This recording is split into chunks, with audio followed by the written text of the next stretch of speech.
Sergeant Daner, Detective Oakes, Fox, a special agent from the Southern Pacific,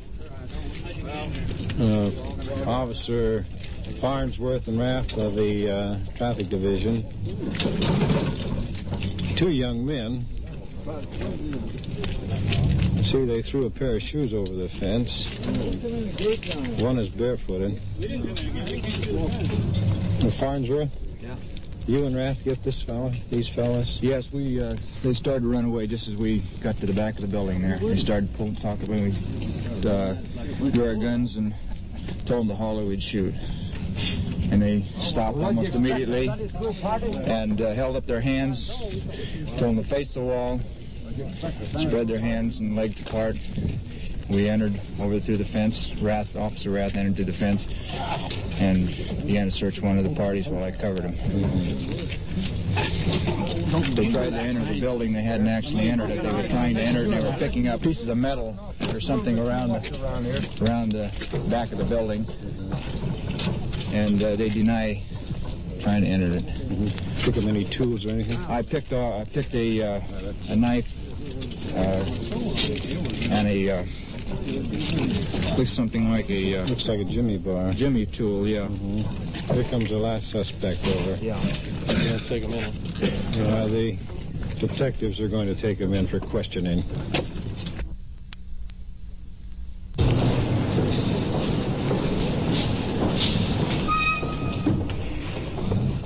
Putting the suspects in separate interrogation rooms.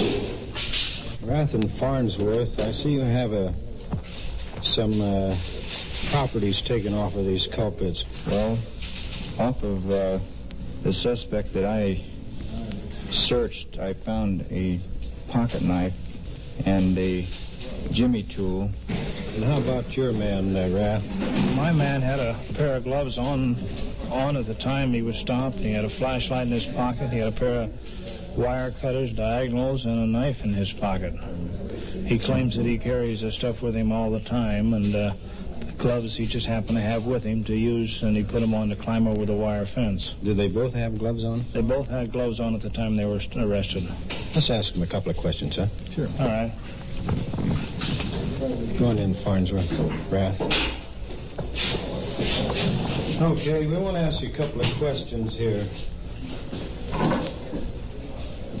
What were you doing with this stuff here tonight? We have a pair of gloves and a flashlight and a pair of diagonals and a knife here. What were you doing with these things tonight? I always carry a pair of pliers, or these. I had these down in my pocket, really, at home and working with them. Now, on the screen door, see, I just happened to stick them down in my jacket pocket. Of course, the flashlight, a lot of times I go up to the pool hall there. I've only lived about 3 blocks from the pool hall. I usually stick one, have to walk back home with in the dark. Sometimes I go up there and stay till 10:30, 11 o'clock. Where did you come from before you got to the place you were arrested?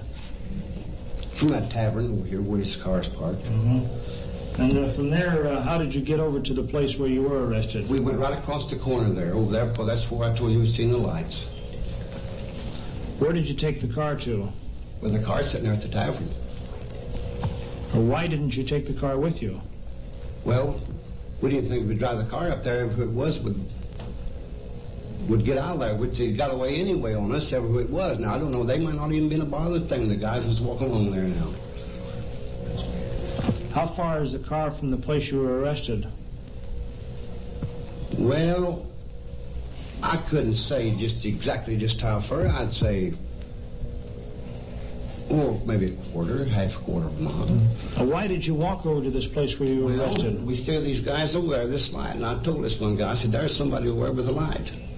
Mm-hmm. Of course, there's a junkyard right over this way, and then them cars along in the railroad track. Yes. So we just run straight across that lot down through there. And so I told him, I said, well, here we'll have to go over this fence. I said, I'm going to slip my gloves on. And then I skinned my finger there going over the fence. We have a statement from the other officer there that you were trying to get in the window. Is that true? No, I wasn't up to no window. I was up there by that building by the corner. Yeah. Was your partner trying to get in the window? No, I didn't see him if he was. Absolutely not. Why were you there by the window? Well, that's where we saw those guys went around there on those cars. Why didn't? Best I could see. Why didn't you call a policeman instead of going in there? Well, that's what we should have done, really. That's right. I'll be honest with you. That's what we should have done. Things just don't add up with all this tools, gloves, and a pair of wire cutters and a flashlight. They just don't add up. Well, that's whatever you guys think. I told you my best. Why don't you tell us the right story now? That's right. Why don't you tell us what you expected? I didn't touch a window on that building ever myself at all. What did you hope to find in there? I didn't even expect to go down and find anything, because I didn't go down and find anything. Didn't you climb the fence?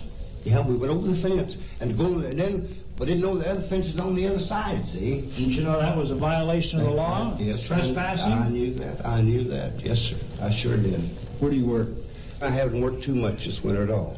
When's the last time you worked? Well, during the cannon season, tomatoes at Burcott and Richards. Then I had one little job with some guy up there in Gardenland building one of those concrete block buildings.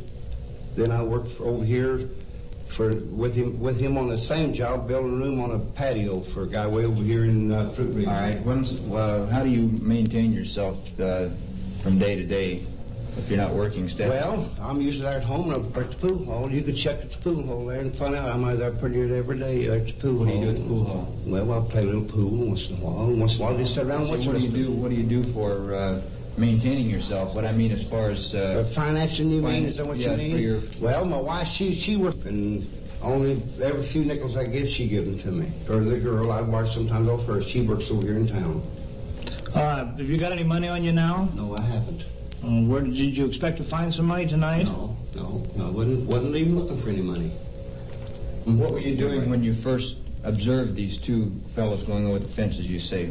Well, that's when I told this boy, I said, there's somebody going... Where were you at that time? Well, we was up there just getting out of the car. Out where? By the tavern there. By the tavern? Yeah, we started out by the car. Mm-hmm. A quarter of a mile away.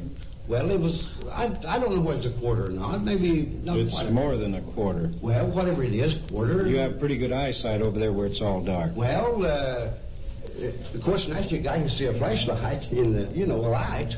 Yeah. See, that's how, otherwise, if you didn't have no light or anything, you couldn't have seen him, no. Well, No, you couldn't see your him. partner tells us a different story in here. Well, whatever he tells you. Now, that's the way I saw it. That's the way I saw it. He tells us a different story. Well, whatever he tells you. I just know what he said at all. After all this trouble you got to get over the wire fence, what happened to the other two fellows that you saw in there in the first place? Well, that's...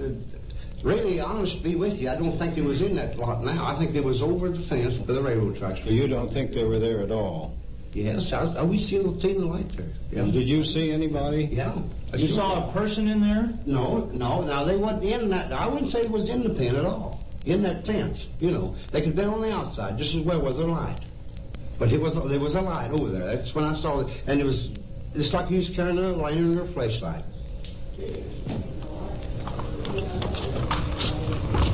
Farnsworth, is there a discrepancy in the stories of the two fellas?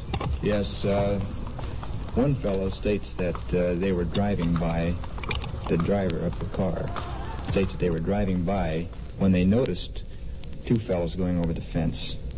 Now, this is a discrepancy against the story of the second man, which states that they were a quarter of a mile away or so when they getting out of the car, saw these two fellows going over the fence or saw the flashlights. Mm-hmm. What are they going to be booked on? We're going to book them on charge of burglary, and the detectives will follow up. During his career, a police officer hears many stories and alibis.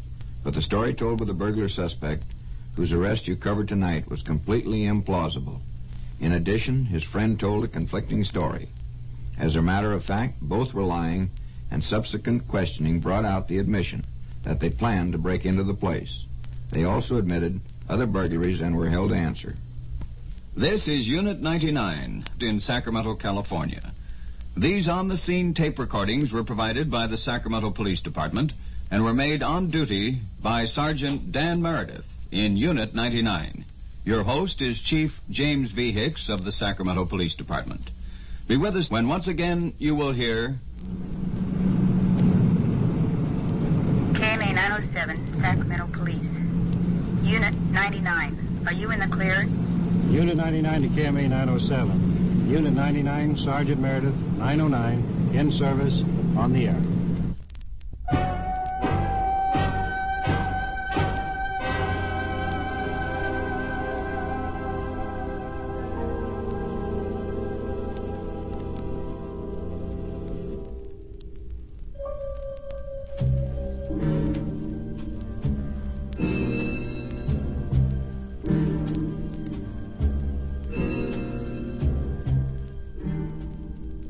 You have just heard an authentic police action as reported by Sergeant Dan Meredith in Unit 99 in service on the air.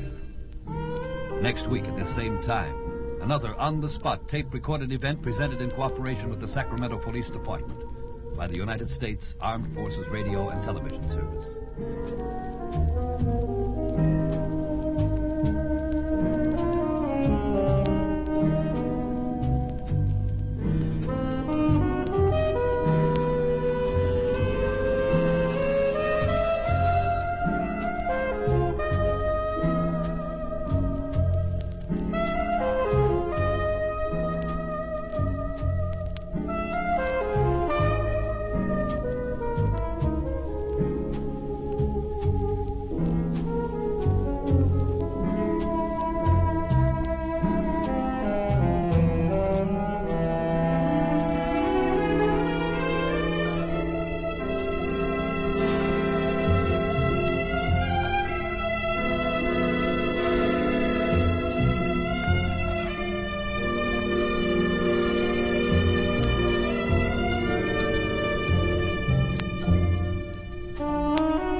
Papa Murphy's $7.99 everyday value lineup is, well, a pretty big deal for a pretty small price.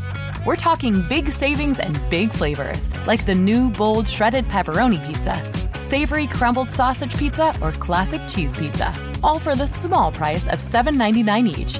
So head to Papa Murphy's, because with freshly made large pizzas at this small price, you can afford to take and bake big-time deliciousness all day, every day. Papa Murphy's. Change the way you pizza. You have a choice in who should be your next state representative. Janelle Calhoun is working to lower costs for families and protect our freedom to control our own lives, bodies, and futures. But Elliot Engen would side with big corporations that are price gouging families, threaten our reproductive freedom, and take us backward. Learn more at MinnesotaValuesProject.com and vote by November 5th. This is an independent expenditure prepared and paid for by the DFL House Caucus.